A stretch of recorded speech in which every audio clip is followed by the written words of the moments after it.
Pernah nggak sih kamu masuk ke sebuah restoran atau ruang tunggu dan suasananya hening banget?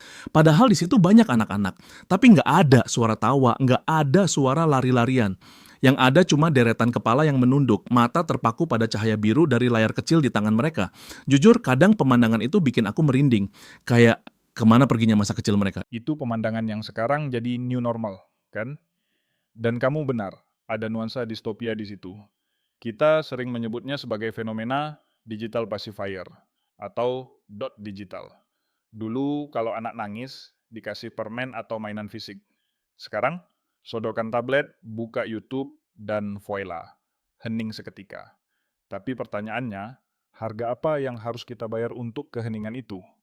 Nah, itu dia, harganya mahal banget. Aku sering dengar keluhan dari teman-teman anakku kalau gadgetnya diambil, ngamuknya kayak orang sakau. Itu bukan cuma istilah kiasan lagi kan, benar-benar seperti kecanduan zat adiktif. Secara neurologis, ya, mekanismenya sangat mirip. Saat anak main game atau scrolling video pendek yang ganti-ganti terus setiap 15 detik, otak mereka dibanjiri dopamin. Itu hormon kepuasan instan. Masalahnya, otak anak itu masih dalam tahap perkembangan krusial. Kalau sirkuit otaknya terbiasa dengan hadiah instan dari layar, mereka jadi kehilangan kemampuan untuk menunda kepuasan. Akibatnya, rentang perhatian memendek, emosi meledak-ledak saat stimulus itu hilang, dan dunia nyata jadi terasa membosankan. Membosankan, itu kata kuncinya. Dunia nyata kan nggak bisa di-swipe.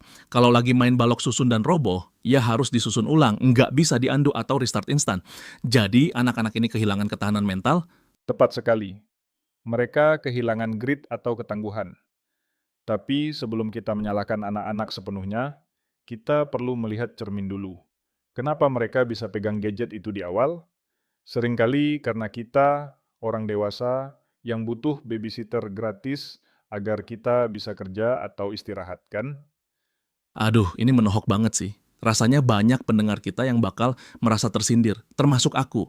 Jadi ini lingkaran setan ya, orang tua sibuk, kasih gadget, anak tenang, orang tua senang, tapi lama-lama anak jadi zombie.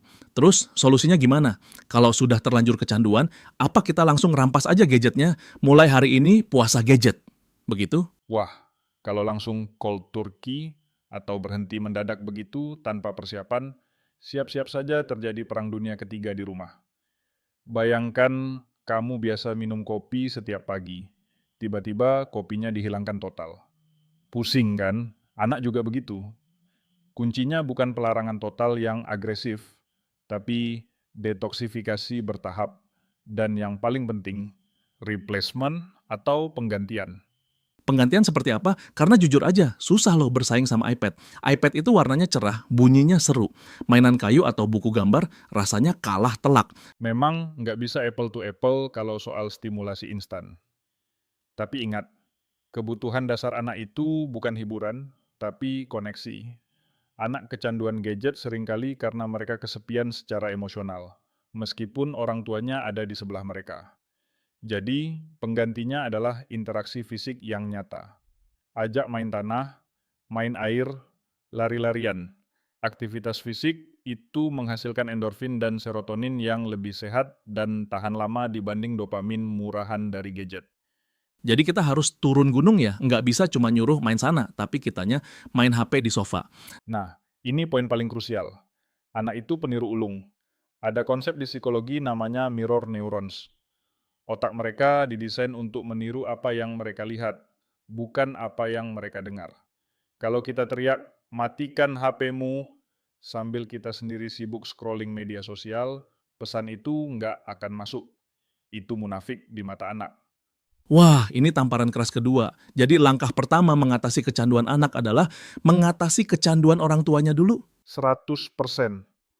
Coba deh buat aturan zona bebas gadget di rumah. Misalnya, di meja makan atau di kamar tidur nggak boleh ada layar menyala. Tapi aturan ini berlaku untuk semua, termasuk ayah dan ibu. Kalau anak melihat orang tuanya bisa menikmati hidup, ngobrol, dan tertawa tanpa melihat layar, mereka akan percaya bahwa dunia nyata itu asyik. Masuk akal. Tapi ada satu ketakutan orang tua zaman sekarang. Kalau anak nggak dikasih gadget, nanti mereka kudet atau kurang update. Nanti nggak bisa coding, nggak ngerti teknologi, terus kalah saing di masa depan. Gimana tuh? Itu mitos yang sering dijadikan pembenaran. Steve Jobs sendiri melarang anak-anaknya pakai iPad saat masih kecil. Bill Gates membatasi screen time anaknya dengan ketat. Para pencipta teknologi ini tahu betul bahayanya. Belajar teknologi itu beda dengan menjadi konsumen pasif teknologi.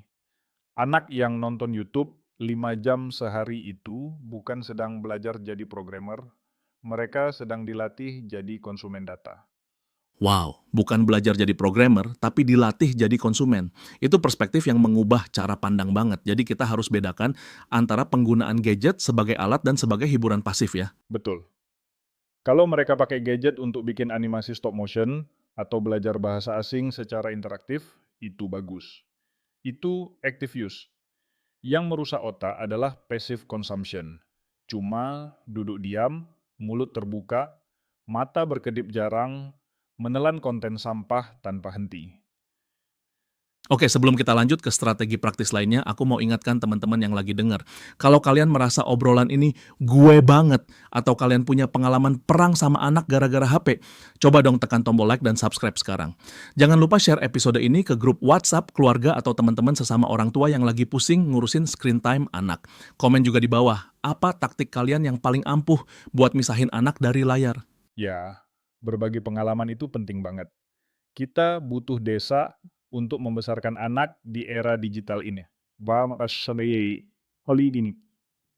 Oke, lanjut. Tadi kita bicara soal penggantian aktivitas. Tapi kadang orang tua bingung. Anakku kalau nggak main HP, dia bilang bosan. Dan orang tua panik kalau anaknya bosan, takut anaknya rewel. Padahal bosan itu boleh nggak sih? Bosan itu bukan cuma boleh, bosan itu harus. Ini yang hilang dari generasi sekarang. Rasa bosan adalah pemicu kreativitas. Saat otak tidak disuapi hiburan dari luar, otak dipaksa untuk mencari hiburan dari dalam. Disitulah imajinasi bekerja. Aku bosan, ngapain ya? Oh, kardus bekas ini bisa jadi roket. Momen itu nggak akan terjadi kalau begitu dia duduk diam, langsung disodori HP. Jadi kita harus tega membiarkan mereka bosan. Tega demi kebaikan. Biarkan mereka gelisah sebentar. Tahan keinginan untuk menyelamatkan mereka dari kebosanan. Itu momen emas. Awalnya mungkin mereka merengek, tapi kalau kita konsisten, lama-lama mereka akan ambil kertas, ambil mainan, atau keluar rumah cari teman. Kemampuan untuk menghibur diri sendiri adalah life skill yang sangat penting. Setuju banget. Aku jadi ingat masa kecil kita, kalau mati lampu malah jadi momen paling seru karena main bayang-bayang lilin. Anak sekarang mati lampu mungkin panik karena wifi mati. Hahaha, benar. Dan satu lagi strategi praktis, hukum kontrak. Buat kesepakatan tertulis kalau anaknya sudah agak besar. Boleh main gadget 30 menit, tapi setelah PR selesai, kamar rapi, dan sudah mandi. Jadikan gadget itu privilege atau hak istimewa, bukan hak asasi yang tersedia 24 jam. Dan konsistensi ya kuncinya. Jangan hari ini dilarang, besok karena kita capek, kita biarin mereka main 5 jam. Inkonsistensi itu musuh utama parenting. Kalau aturannya karet, anak akan terus mencoba menekan batas. Mereka pinter loh memanipulasi situasi. Jadi, ayah dan ibu harus satu suara. Jangan ada polisi baik dan polisi jahat dalam urusan screen time. Menarik, kita sudah bahas soal dopamin, soal contoh dari orang tua, soal pentingnya rasa bosan. Tapi kalau kita tarik lebih jauh, sebenarnya apa sih bahaya jangka panjang terbesar kalau kita gagal mengatasi ini? Apakah kita akan menghasilkan generasi yang antisosial? Lebih dari antisosial, kita berisiko menghasilkan generasi yang kehilangan empati dan kedalaman berpikir. Interaksi lewat layar itu dua dimensi, tidak ada nuansa emosi yang utuh. Kalau anak terbiasa berkomunikasi lewat teks atau game, mereka gagap membaca ekspresi wajah teman bicaranya. Padahal, empati itu fondasi kemanusiaan. Dan soal kedalaman berpikir, informasi di internet itu serba cepat dan dangkal. Kalau anak tidak terbiasa membaca buku atau merenung, mereka akan sulit memecahkan masalah kompleks di masa depan. Jadi ini bukan cuma soal kesehatan mata atau postur tubuh, tapi soal masa depan peradaban kita juga ya. Terdengar berat, tapi nyata.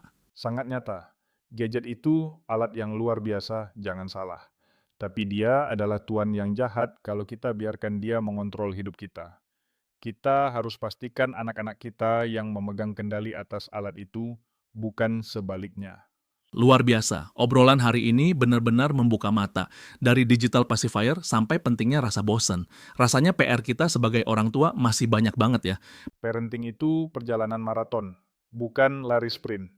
Nggak ada kata terlambat untuk berubah. Kalau kemarin-kemarin kita masih sering kasih gadget biar anak diam, ya mulai hari ini kita ubah pelan-pelan.